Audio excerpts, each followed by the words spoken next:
You haven't fallen back and have your teammates catch you? It gets pretty touchy-feely over there. Really, really goofy this episode. Are you good? Are you powered up? Hi everybody. Good morning to everybody. My name is Remen Okoruwa and this is episode 7. Seven. We've been here for 6 hours. It's the penultimate episode and we've been here. You've had a lot of coffee. So much. I've had a lot of tea. And That subsequently seems cappuccino. I've just switched over, so I'm gonna be like this by the time we get to Jittery. That's another okay. We love that 2 energy hours here. later. Yeah, but it's episode 7, so we're talking about visualizing your data today. We're on the last stage of the framework. Yes. What a journey it has been. What a journey it's been. What a journey it has been. As I said, I'm Remen Okoruwa from HubSpot Services, my lovely co-host. Jory Monroe from the Academy team, talking all things reporting. All right. And we are joined by a very special guest today. So we were able to snag a product person. And that's amazing. So take it away. Hello, so my name is Remen Okoruwa and I am the product manager of Guided Reporting here at HubSpot. Guided reporting. Guided reporting. Let's dig into that. What does that mean? So if you think about your reporting experience, sometimes your user coming in and you don't necessarily know exactly like what report you want to build right out of the box. So the Guided Reporting team, we're trying to be really thoughtful about surfacing the right reports people need without them having to do like really any customization or work. Definitely. That is amazing. We're going to definitely talk about that. We're gonna dig into We're going to dig into that, yeah. But I just remember it, such an important team because especially like, I'm not even like a HubSpot customer, but just like coming in from support when reporting was always like the scary tool to like the support team, at least like when I was on the support team. So like, I remember like some of the, any guidance your team can give, it's like always such appreciated by our customers, but also our internal users because we're like, what is this thing called data? So, oh yeah, amazing. yeah. So to kind of recap where we are also, just to make sure we're all feeling good and feeling on the same page. So we've been through 6 episodes so far. So we've covered kind of the nitty gritty about what a flywheel is, how that factors into customer journey mapping with your handoffs. We started to talk about, setting business goals, the role of goals before you even get to reporting, how to kind of garner cross-team alignment, even if you feel like you're kind of in your corner as an individual contributor, how to really start to have those meaningful conversations. And then we started to get really deep into the data and talking about managing your data, because if it's kind of disparate and like not manageable all in one place, how are you even going to visualize it? How are you even going to ask it the right questions? So finally, we're on that nitty gritty of what it actually means to have your data all in one place in HubSpot, and what do you do from there? Like, what are your next steps? So we've got a pretty packed episode today. So, as I said, we're at that stage where it's like, hopefully, like you're starting to have those behaviors where you're starting to consolidate all of your data in one place, and you might have integrations, and that might be a beast to kind of wrangle. Subsequently learned last episode on integrations reporting and managing your data native to HubSpot with that. It can be a really complex process, but if you're able to tie together those data points that are tied to your goals that make you understand your business processes and operations better. I'm not holding a cookie or anything. I'm just like holding it like this. Yeah. For me? Yeah, just for you, Remen. But it makes it much easier for you to actually play through all the previous stages of the framework. Totally. Where we're now in the really enjoyable part, right? So Your favorite part. Yeah, my favorite part, because I was an analyst, and so I always loved doing this. Remen's a fellow analyst. We geeked out about it. Totally. This is our favorite part because, now you have the data. Now you can present it in a way that tells a compelling story to get someone to take action on it. And that's what visualizing your data is all about. It's not necessarily about saying, here's a random chart. It's, here's a chart or a visualization that will tell you the answer to this question. Did we accomplish our business goal? Did we achieve our metrics? Did we surpass it? Did we not reach it? What were the underlying causes and factors? Definitely. And this is definitely what people think when you say like the word reporting. Like this is the area of the framework that like first comes to mind. So very excited to dive in. So let's see. So you know your data, Remen. Can you tell us a little bit about your backstory and like how you got to be on the guided reporting team?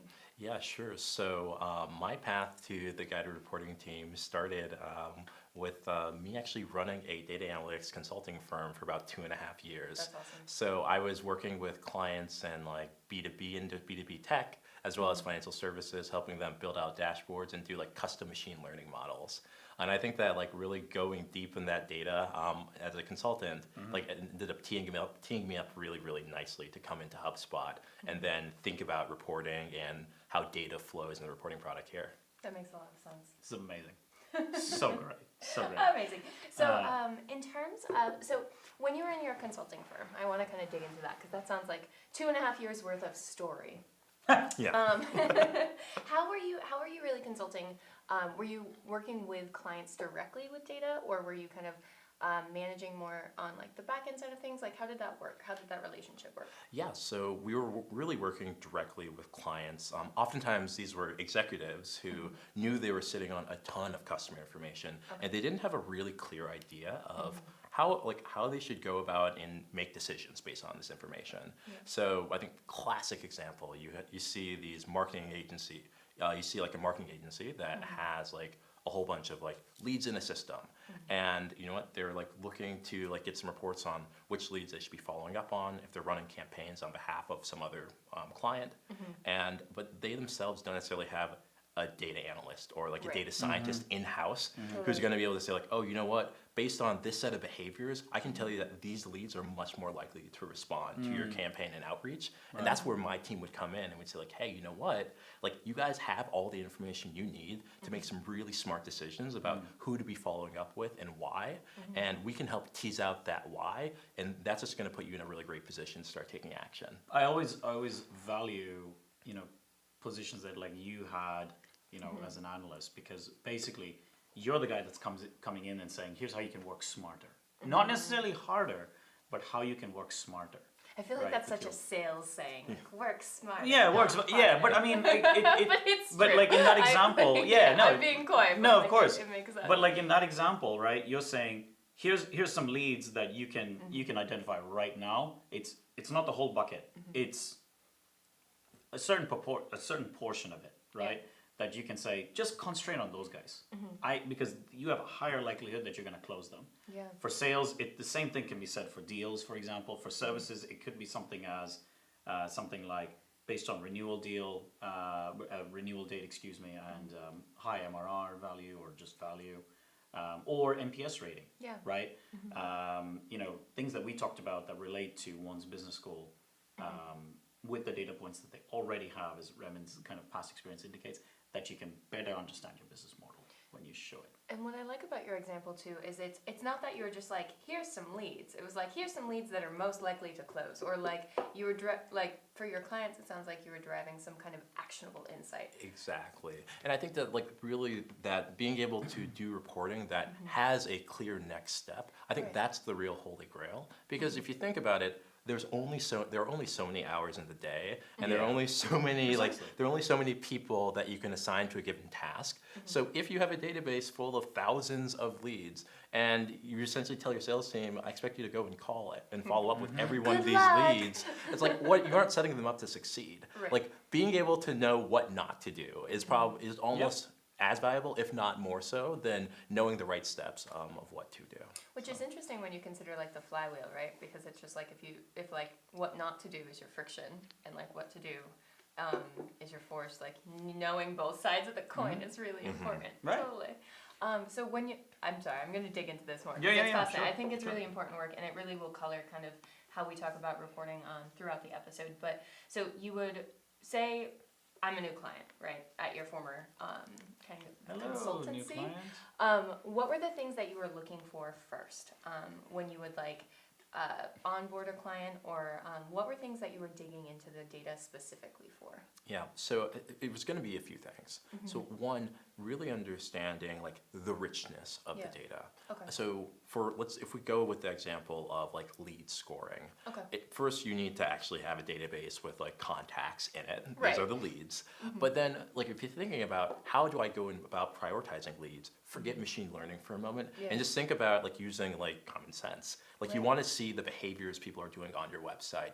You want to get some information about the size of company they work at, maybe what industry their company's in, their job title and role. There are like these demographic and behavioral factors that if you feed them into a machine learning model, or if you just apply a little bit of like common sense and intuition, are going to be really indicative of whether or not this is going to be like an individual that you'd want to follow up on, or whether or not you might actually want to like hold off on that and prioritize someone else instead.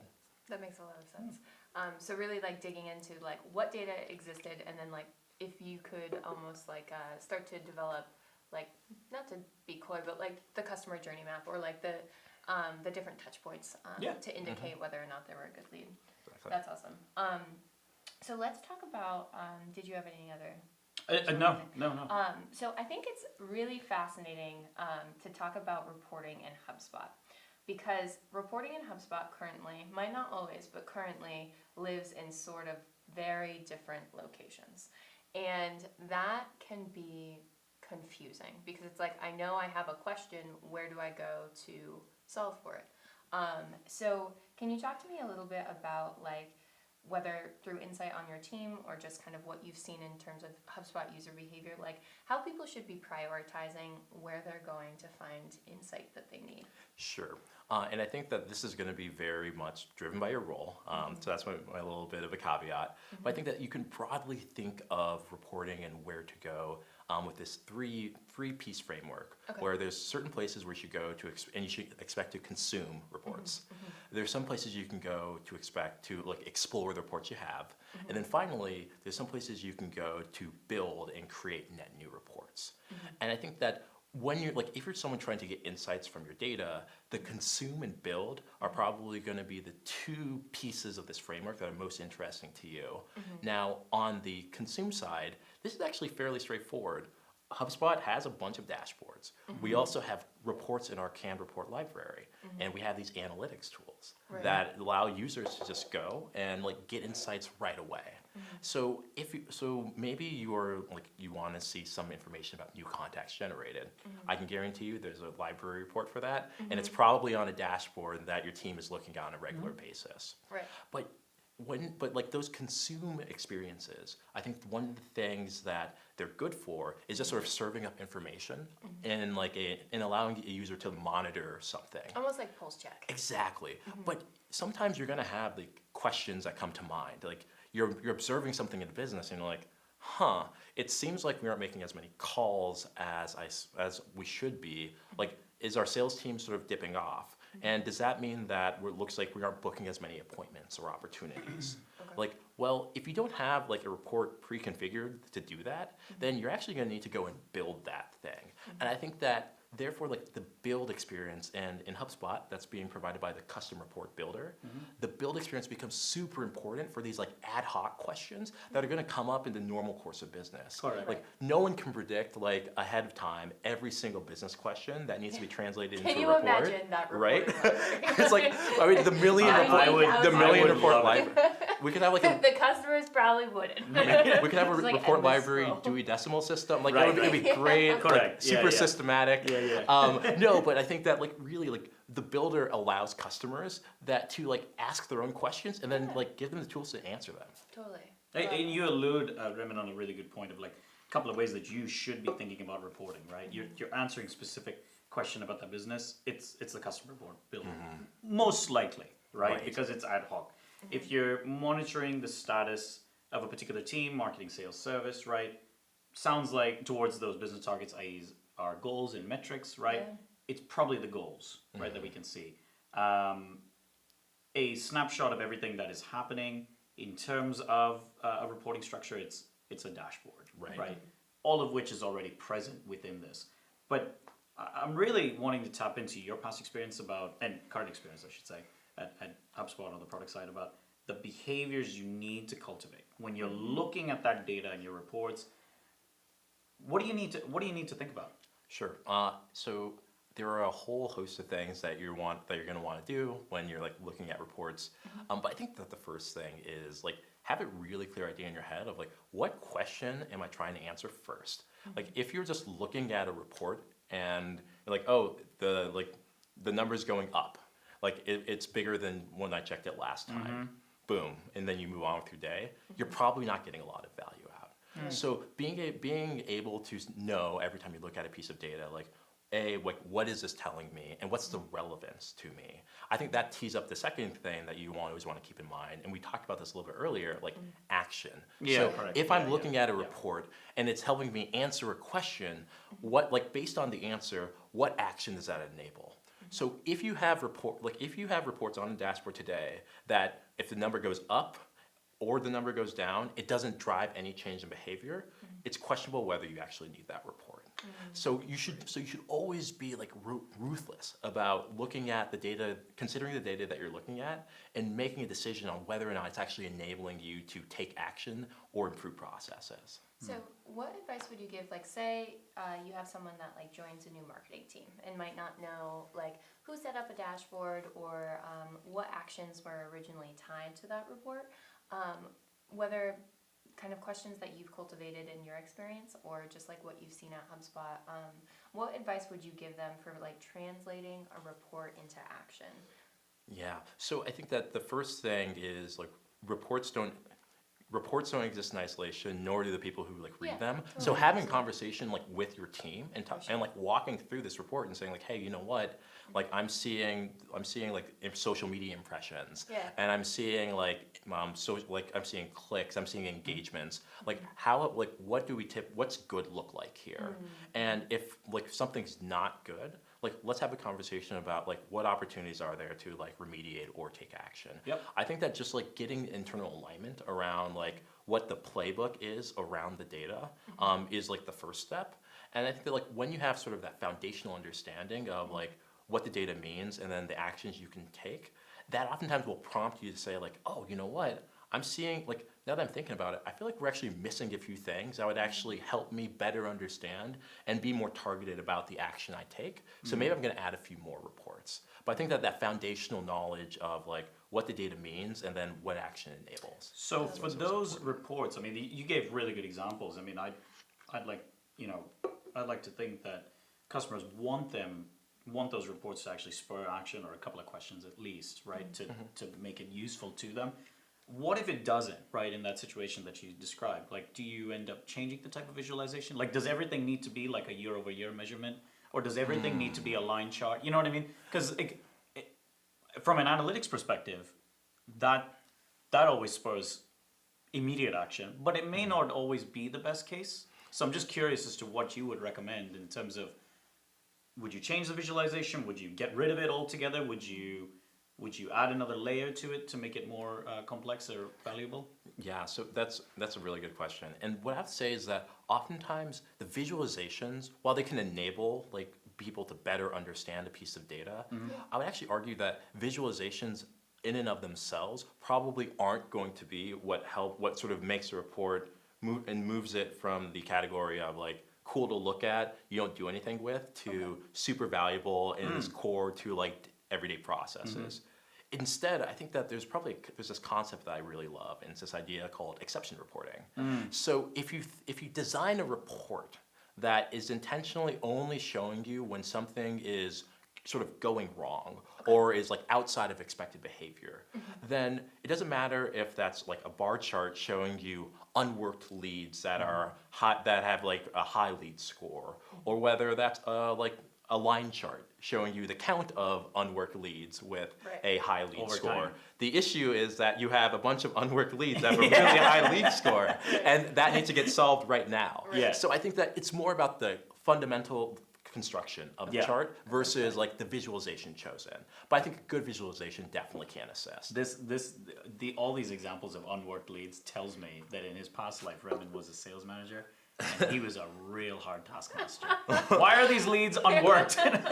He knows Work how them. to build that chart in any system, not just HubSpot. But you gave a really good point. I mean, that's what I was really driving at. It may not necessarily be the case of change the visualization to spur the answer.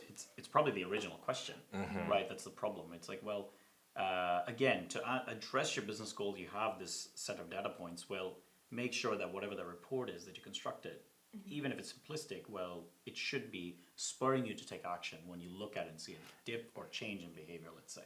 Exactly. From that. So there's no wrong answer to this question, but I'm just generally curious. Like, is there ever a point that you've seen with HubSpot customers where they get almost too in the weeds with their dashboards and the reports they're building? Like, is there ever a point when it's like you're just looking at data for the sake of data? You're like, there's not a lot actionable here, or like, is there ever a time that data goes too far? So I'm not going to go and judge customers that want to have like hundreds of dashboards for a lot of Literally conceivable everything. situations. Yeah, totally. What I will say is I've definitely seen dashboards and reports on dashboards that are what I like to call eye charts, where they exist to like look at them, and it's like hey, you know what, website traffic over time, you know what, you look at it, it's going up and to the right, cool. Something like, I was like, awesome. It's like I guess like you're continuing to write new blog posts, but that's sort of expected. Yeah, sure. So it's not that. I think that most reports will answer some question, will drive some value, but I think that oftentimes people have an opportunity to be more targeted. Cool. And like with that exception reporting concept, you can build reports that are explicitly designed to spur a particular action, and the report will sort of tell you what the action is. Yeah. If you see that traffic, like if we go back to that traffic example, Yeah. I don't, like where do you start? Like you see that traffic It's sort of so plateaus, general. Yeah. like that report's not going to tell you what to do about it. Like if you, let's say you had a breakdown of like average views on blog posts, and then see average views on blog posts started to dip. Well, now you know that's like, hey, it looks like there's something wrong with like the blog posts and the views we're generating. That's something that you can start investigating. Or web traffic stuck by original source. Exactly. It's just like, oh, it looks like organic search is dipping. Maybe we can improve just natural SEO. But Perfect. paid search is great, right? So potentially to cut down on like how many, you call them eye charts? I don't know if that's formal, but we'll call it that for now. So Remen TM. yeah, Remen TM, there you go. That has a ring to it. So how often do you recommend that people like audit their dashboards to make sure that they're using the space most effectively? Because I believe it's 10 HubSpot reports on a dashboard That's right correct. now.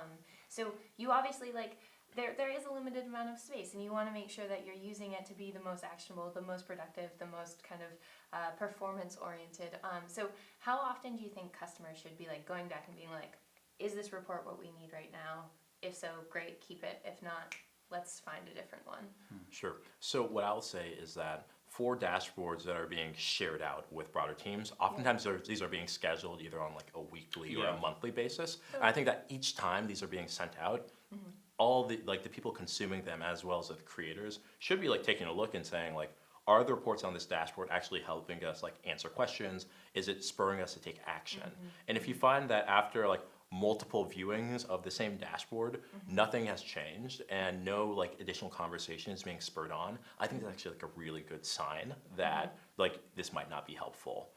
Additionally, if you have dashboards that have been created and you haven't looked at in 3, 6, 9 months, maybe you should reevaluate whether or not that's actually helpful. Sure. Totally. So last episode we talked with Al about integrations data and collecting and managing that data. I know you have an opinion on this. Integrations data, you now have native HubSpot data, you have integrations data. It's all standardized, right? We've already gotten through that, at least if you've watched episodes 1 through 6, or heard it. How does it fit into that visualization piece? Is it more seamless? Is it more complex? What are things that we need to think about? Yes. So integrations data is like one of these things that we on the HubSpot product team think a lot about, because as HubSpot continues to evolve and we are moving to be more of a suite and a platform in which all these other tools in a company's like marketing and sales tech stack are starting to plug in. Yeah. Like Yeah. being able to actually report on all the activity that HubSpot is attached to becomes increasingly important. And in the product today, like there are some clear limitations on how these integrations are being reported on. Yep. And I think that's actually, you could look at this as like, oh, this is a little bit frustrating. I think it's actually like a really cool opportunity, and it's likely something that we on the HubSpot team will be looking into in the future, because like this is our customer. We know our customers really want us to go and be the hub. They want us. They want a single place where they can go and sort of understand how all these things are like flowing together. And if in the absence of like HubSpot doing that for them, like it sort of stinks to have to like go to like a bunch of like different ad platforms, like go into like different networks. If you're, let's say you're a marketer, for instance, like being able to go into like 6-10 different tools just to get like different, like disparate pieces of information, and not being able to see all And you those can't standardize connections, it. no standardization, Yeah. like that's a really frictionful experience. Right. And we at HubSpot have this really unique opportunity to like smooth that out and be that place where users can come and like really see that full picture. So it's something that we know isn't like, it's not up to our high bar quite yet, but it's something that I think we're going to be pushing on in a major way. That's awesome, and I think that it's gonna be such a game changer too, because it's like ultimately like these reports are like to solve for like understanding what the like our users, customers like, you know, like solving for like our users understanding kind of the different touch points their customers are going through, and to see that all in one place would be so powerful. So that's very exciting. Yeah. So did you have any advice for someone, say, I like to like go into the new user experience, because I think that HubSpot can be so intimidating when you just like first log on, right? Because you have all these tools, you have all this data, suddenly there's numbers thrown on you. So what are your recommendations for like someone just starting out? Like what are the first top 5 places they should look to start getting insight on their portal, on their company, on their data set? Sure. So the first place is actually not in the HubSpot product. Okay. What I would recommend is sort of taking a moment and saying, like, for what I'm responsible for, whether like if it's marketing, if it's sales, if it's customer service, saying like, what are the big questions that my team needs me to answer, and like having that really clear list of questions in place, I think is like a really solid first step. Your metrics. Yeah. One's metrics. Exactly, because like when you know the questions that you need to answer, it becomes that easy to identify the metrics that you would actually use to answer like those particular questions. Cool. And then once you have the questions and those metrics in place, I think the first place to start I would recommend is the HubSpot report library, because there are a ton of reports that are already built for you. Yep. I think that can be a really, really good starting place. And similarly, for portals that have access to this, analytics tools have like sort of more detailed analyses that users can use to sort of dig into their data. And I would say that if you've gone to the library, you haven't found the report you're looking for, if you've checked out analytics tools and you're still not seeing it, then I would encourage you to go to the builder. Gotcha. And I know the builder, it can be intimidating, but I promise you, it is not as bad as it seems. And it's also gotten a lot better. It's more, gotten like, a lot. intuitive. Exactly. So there's a lot of power in the builder, and when it comes to like answering very particular questions that like that might sort of take a few iterations, and like it might take a little bit of customization to sort of get to the exact question and the exact report you're looking for. The builder is where you're going to want to be for that. Gotcha. So, Yeah, go ahead. so like in terms of prioritization, start with the library because it might be built. You might have that answer right there. Then move to the analytics tools to just make sure like you're exploring and sort of getting kind of a scope of what you want to see. But if it's very particular, then move to the builder. Answer your very particular question there. You got it. I know that's something that my customers, certainly that I've interacted with, have really seen the growth in the analytics tools of just seeing something like, what used to be the sources report now is traffic analytics, right? And now there's something for website analytics. Now there's something for SEO. Now there's something for marketing email. Now there's something for sales productivity, service productivity. All those reports, you can add them to a dashboard. You can export it. You can customize it. You can adjust the time period, just like you would actually with a custom report builder. it's pre-made for you. Yeah, and one feature that's kind of newish that I want to drill out on, because I'm like screaming from the rooftop, this is it, is the in each report you can now drill down into like specific data points. Tell me about that. Oh my Tell gosh. me about that feature. Let me- I've been wanting it for so long. So you and about 100% Everyone of our else. customer base. Right. Yeah, so let me tell you, so this is a feature we launched earlier this summer. Yep. It was a feature that I sort of drove, and let me tell you, Casual. no, but let me tell you, I had so many calls Yeah. in the 6 months before the release of this feature, where people were telling me, I have reports we were serving up in dashboards were eye charts. It's like, hey, you know what? I have new contacts generated by day. Yeah. And my manager's asking me, who are the contacts? Yeah. And it's forcing the sales manager to go and on the spot go into the builder and create a new table that's just list of contacts. Right. That is a frictionful experience. Totally. So why not just make it super easy to see the count of contacts, click the count of contacts, see the list of contacts. Get the table, yeah. Exactly. So it's taking a few steps out of the process, and it's making it easier to really not just dig into your data, but trust that the data is accurate. Because otherwise, it's easy to look at a bunch of numbers and say if your manager asks you can you tell me who these people are? You say no, then people don't trust the data. Yeah, and I think totally.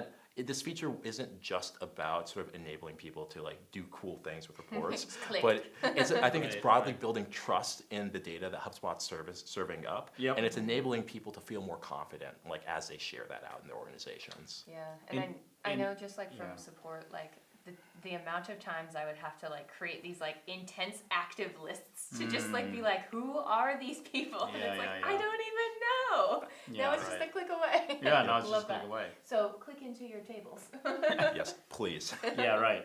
A lot of good content here so far. Just hearing from you, Remen. I mean, can we talk about dashboard structures and capacities? Because we've talked about just different types of reports where you can look the 3 primary places. Right, again, that's How to prioritize them. Yep, the report library, analytics tools, and then the customer report builder.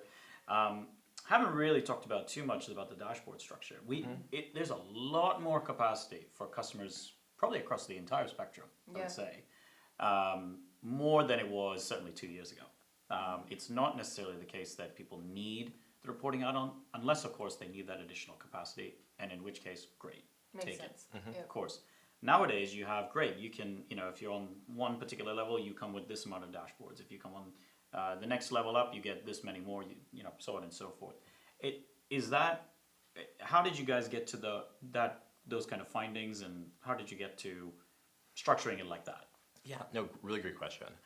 And I think that it was a bit of some of it's sort of intuition, but some of it is just sort of looking at usage patterns. Right. So if you look at dashboards today, all portals have default marketing, Yep. sales, service dashboards, depending on what Classics. features you Yeah. have you have enabled in your portal.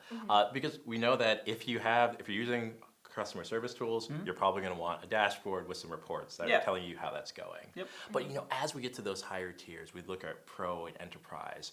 That's when you start getting these bigger teams, and oftentimes just a handful of default dashboards isn't going to cut it. And instead, they might actually have a dedicated data analyst or operations specialist who is building dashboards that they themselves aren't using and are simply going to be served off to other executives in the organization. So as we look at those higher tiers, we start thinking you know what? More custom dashboards are something that's going to enable them to be more successful with HubSpot as more people are using HubSpot and using HubSpot to get data and insights out. I know from an enterprise perspective, because that's usually the customers that I deal with now, that is actually the case where my points of contact are analysts. It makes for a great geek out, for 30 minutes, however many weeks, or the frequency that we make, because basically you're just talking about data and data mitigation of data errors or reconciliation of data syncs that aren't going right, to hey, I'm going to actually create this dashboard for this sales team located in geography X. Sorry, that was really poorly worded, but here's the reports that I can make. What else should I be thinking about with regards to my business goal? And I think it makes sense, like if you consider the breadth of the types of customers that are using reports in HubSpot, right? Like a mom and pop floor shop team of 2 is going to need very different data than a multinational SaaS company with like hundreds of marketers and sales and services agents. So I think it's also important to kind of put a stake in the ground and be like, there are different customers that have different reporting needs, and like the literal space of that reporting need is different.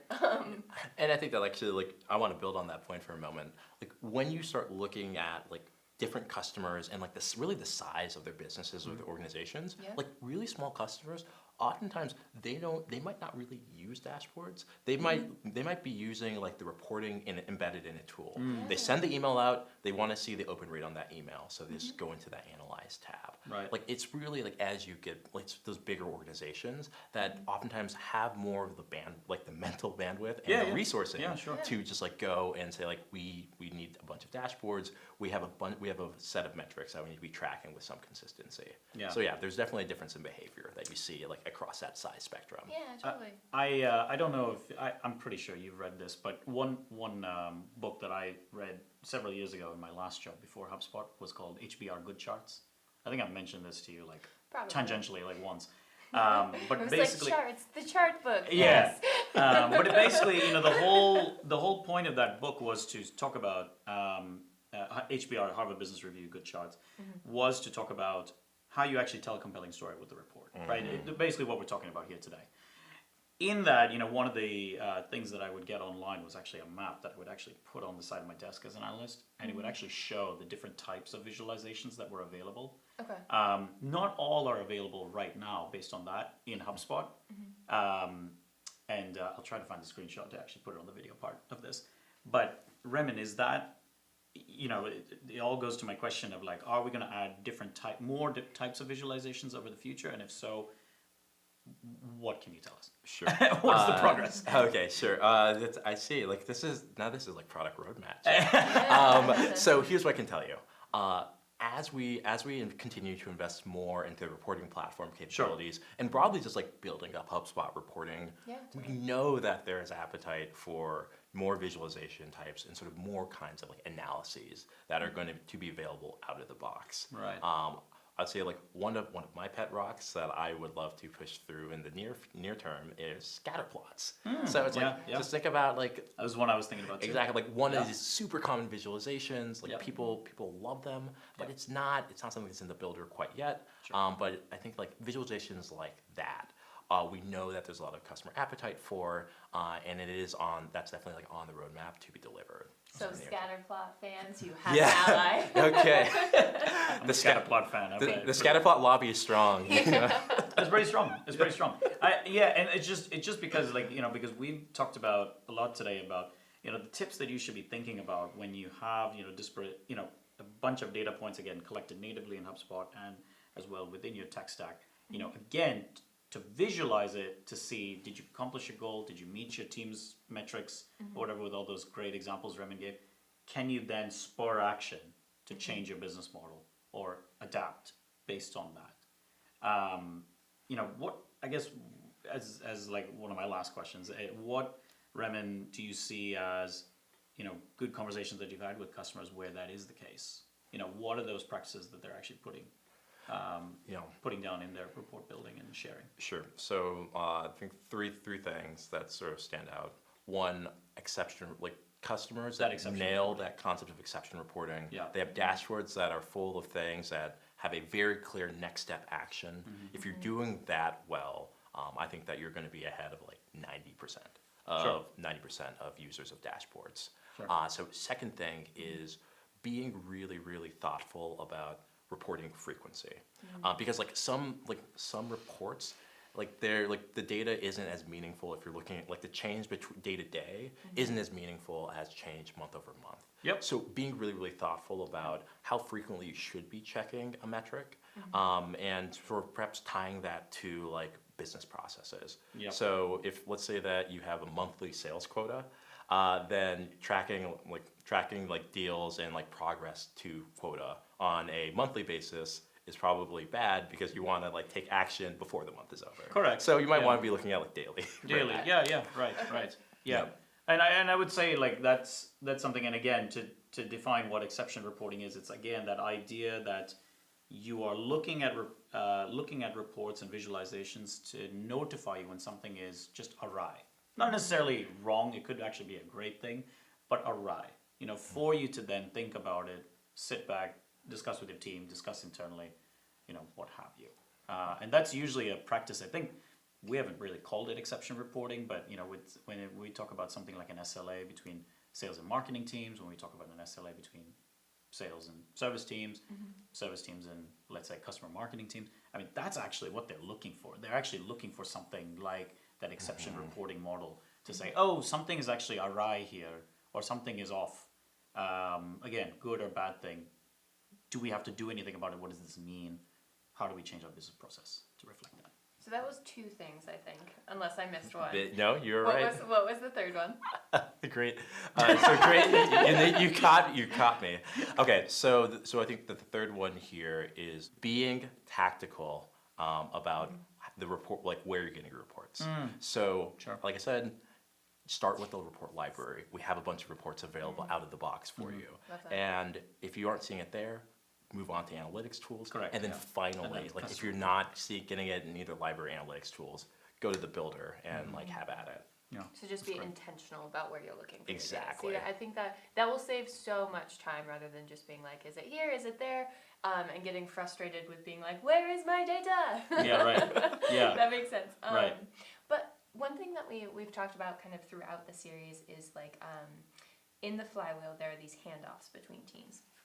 So do you have any recommendations for like, do you think that handoffs should have dashboards, or like especially if you're in like a larger company where teams kind of have a place to come together, or do you have any just recommendations in general about like as customers, like if they do have multiple hubs at HubSpot, how they're also connecting those systems? Because we talked a lot about integrations, but sometimes even just teams can feel so different, and the hubs and the data they're tracking can feel so different. So do you have any recommendations for like really connecting those pieces? Yeah, I do, and I think that one of the things you said is like would be my first suggestion.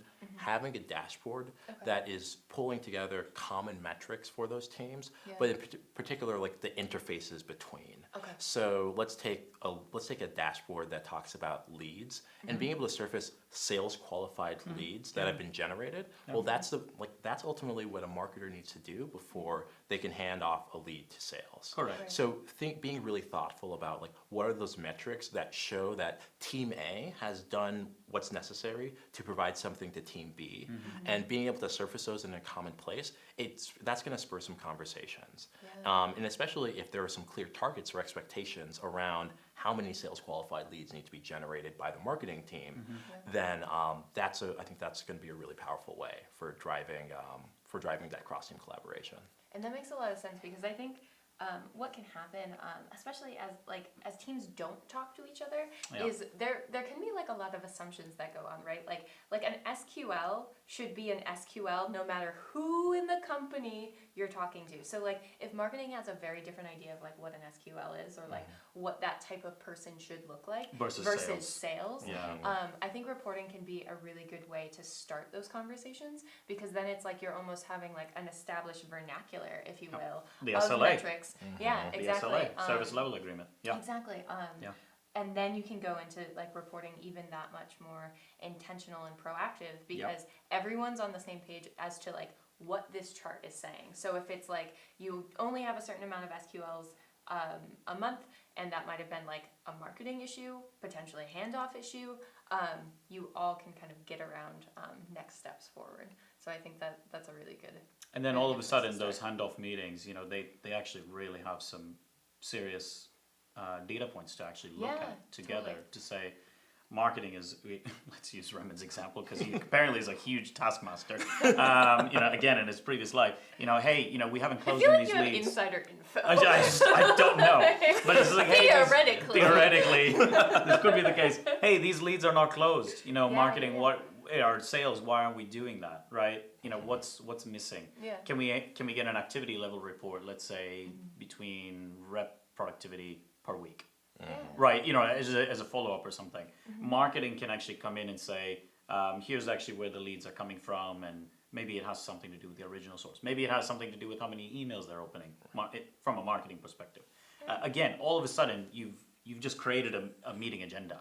You know, Right, that will exactly. probably last you an hour. Yeah, I totally. would say a week or a month. And like making sure that you're tying reporting to action can make those meetings like, because I hate going to meetings and like having nothing come out of them, right? Yeah, Where it's like sure. there's no next step, Yeah. so it's like, why are we even having this meeting? So it can like cut down on that feeling across your Yep. across your teams. But even just like if you look at like sales to service, for example, Yeah, right? that's If you're another one. closing Yeah. customers but they're churning, that's a conversation Yeah. that needs to Why are happen. they churning? Right. Yeah, exactly. Because it's like I don't know how like the incentive structure is working, but like if there are clawbacks at all, or kind of like any kind of compensation based things on the line, like Right. that should be Right. happening sooner rather than later. Yes. Your data can help you kind of identify like these are symptoms of a larger issue, likely.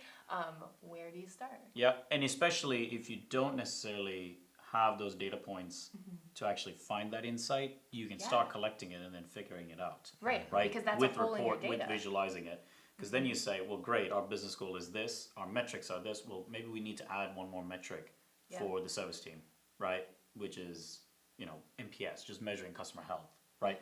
We can use that then to go into a sales service alignment meeting and actually say, hey guys, it looks like customers are really unhappy because X, Yeah. right? And this is actually affecting starting from the sales process. Can we improve that sales process handoff right to service? Yeah. Um, I just thought of another example. Even just like service to marketing, right? Where it's like if you have service, like you're servicing your customers, but there are no customer reviews that are coming from that, yeah. advocates that are coming from that, case studies that are coming to that, like your service team should be talking to your marketing team and figuring out what's going on. So it's almost Yep. like you need Yep. to identify like the metrics that are important at the end of a stage, like in the inbound methodology, and then the metrics that start the next stage, Right, and right. then kind of use dashboards to bridge that gap to start those conversations between those teams. Because they will, logically speaking, add up to an organization's business goal. It's Yeah, just absolutely. the emphasis of it's just based on the emphasis. The metrics are just based on where you want to emphasize, Yeah, right? totally. Which particular handoffs, because not all organizations will be the same, Right, right? absolutely, So they may absolutely. not have a problem with marketing and sales, but they may have a problem with sales and service. Yeah. Maybe it's a problem of service to Marketing, customer yeah. marketing or marketing. Word of mouth, it's huge. Yeah, word of mouth is huge. So, this is great. Any other questions for me? Not top of mind, but they might just pop off. Yeah. I've been warned. That's Yeah. that's just great. Did you have? That's just great. So as a follow up, as we usually have in the follow ups, we do have an assignment, optional assignment. Yeah. In this case, We Jory, do you want to share it? Oh no, I'm just really excited about this workbook. So, okay, so some of the feedback that we get, and maybe you could shed some light on this. So this can be like a informal question. Okay. But so with the custom report builder, there are a lot of moving pieces, and so sometimes it's hard because it's like I personally, until I was like working at HubSpot, I hadn't been like okay. I was also an English major, but like I was not thinking about what's on the x-axis, what's on the y-axis, like since like high school, right? Fair. So like there are people like me in the world, so it can be difficult to like, yeah, I know, yeah. There are like certain levers in the report builder that just like you gotta kind of think about. And sometimes the report builder can feel like a muscle, where it's like the more you use it, the easier it gets. Yep. And so some of the feedback that we had gotten on Academy content was like, I just want examples to build. I just want to get in there and not just like, oh, cool, I ended with a chart, but like meaningful business use cases. Yeah, correct. So what we did is we created a workbook. And there are 3 example reports that you can build per hub. And so it sort of walks you through like exactly the buttons you're going to need to click, but then also some questions that can start to get you into that mindset of like actually analyzing, like, cool, you built this nice chart, it's pretty, what does it actually tell you? Yep. So that's going to be the additional asset for this particular not lesson, I almost said lesson, Yeah, podcast podcast episode. episode. Yeah, right. That's the Academy coming out. But do you actually have any recommendations for like people that just like want to practice in the report builder, but might not have time? How to kind of manage like using the tool that might be a little bit more complex than other HubSpot tools, but just getting comfortable in it. Yeah, so two suggestions here. So Yeah. one, do not wait until like your boss asks you for a report to go and practice with the report Until builder. the deadline's in 5 minutes. Yeah, so this is boy. like the don't cram for the test example. But I think that the second thing I would recommend is I think that the hardest thing for people to sort of like figure out mental model wise is like the interplay between like counts and like the numbers that are going to show up on the chart and sort of like the dimensions and like the columns of the table that sort of define like what is actually getting plotted out. And the filters, which are going on behind the scene. Yep. So what I would recommend is starting with something that's like that's like easy to understand and that you feel really comfortable with, like just like doing at a basic level. Okay. So for this start particular simple. case, exactly. Like I think that contact reports oftentimes like a really, really good place to like Yeah, sure. like it's a really safe sandbox you can play in because In the report in library.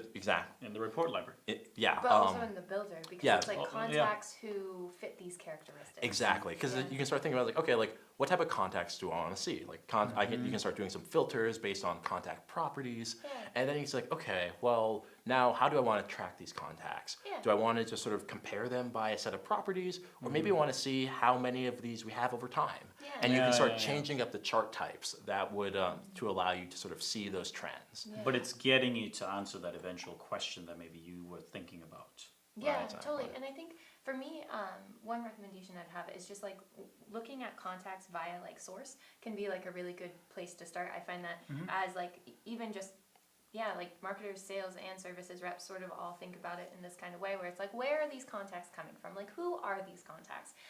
So I think that can be a really good place to start in terms of like contacts and source properties, and then starting to get more complicated where it's like, cool, like not just like where these contacts coming from, but like, can you build a chart that like breaks it down And- even further? And if like, you drill need down? like, let's say like training wheels, for example, the traffic analytics, you can actually structure it with that example. It's Very like, oh similar, great, yeah. hey, I actually don't have as much time, but I do Yeah. want to do something, a little bit easier with like a learning element. Great, go to traffic analytics, you can change it to net new contacts, right? Stacked by original source, Yeah. right there, Or add it. even Fiddle just with it. starting off with customizing reports that are familiar to you. Yep. Sure. Because that's awesome because you know what the chart is saying, and so that maybe that's like the next step is seeing if you can kind of like complicate that picture a little bit more, but then you Correct. can always go back to the chart where you know what Right, it was right, saying right. and how Right. it was set up. The custom report builder workbook will be really, really useful, I will say, Jory, and I hope you agree. If you've done, the previous episodes of, episode 5 was map out your data points that you're going to be using to address your business goal and metrics. The integrations episode 6 was where the data points coming from your various integrations to actually use in your visualizations. This should then really just be great. It's a plug and chug. Yeah, like you On have, paper, you but have it's your plug and data, chug. ideally all in Right. HubSpot. Like how are you visualizing it to drive action? Yep. Absolutely. Yep. So that's going to be the asset. So check it out. Start getting in the tool. Again, the more you use it, the easier it will get, or at least the less difficult. Yeah, right. Half full, half empty kind of mentality. Yeah, yeah. It's up to you. Yeah. Sorry, but I had interrupted your spiel. No, so just like, go forth. I just loved you doing whatever you just like did. The workbook. The workbook is great. But if people want to take some practice, again, we highly recommend, in particular, doing the previous assignments before tackling the custom report builder workbook, just because it'll be a lot more pointed, I would say, to say like, well, I already know what my business goal and metrics are. That's the thing is the metrics is huge. Yeah, and because- I know what the data points are, where they're coming in via natively in HubSpot versus via my integrations that I've connected with HubSpot, hopefully. Absolutely. And I always find it's easier if it's meaningful, right? Yep. Like if this like actually matters to you, it's more than just clicking buttons. Correct. It's like, wait, no, that's like it's something cool. And now I can have a conversation with my Right. team about it. Versus just being like, this is unrelated to anything I ever care about. Right. Of course you're not going to care. If you do care and you do want to get some feedback, fill out that custom report builder workbook. Send it to us at inboundreporting@hubspot.com along with your business goal and metrics, just so we can and your portal IDs, so we can give you some feedback pointed towards, are you actually visualizing based on what your metrics are, what your central business goal is. Yeah. And if there is like a particular dashboard or report that you want us to look at, Yes, we're totally happy to exactly, do that too. that too. That way we can kind of like close the loop on this part and make sure that your visualization is actually spurring action and kind of tying along to Remen's earlier point, is kind of following this concept of exception reporting. Right. Is it actually spurring me to take some kind of action? Is something awry? Or is it just service? Is it an I report An otherwise? I report. Right. But otherwise, I was thinking like lip service. But yeah, right. But anyway, we'll put this in the show notes along with other links that we talked about today. But Remen, thanks a lot for joining us. Thank you for joining Thank us. you for having me. It was a pleasure having you. Treat. And we look forward to hearing from you soon. Thanks. See y'all.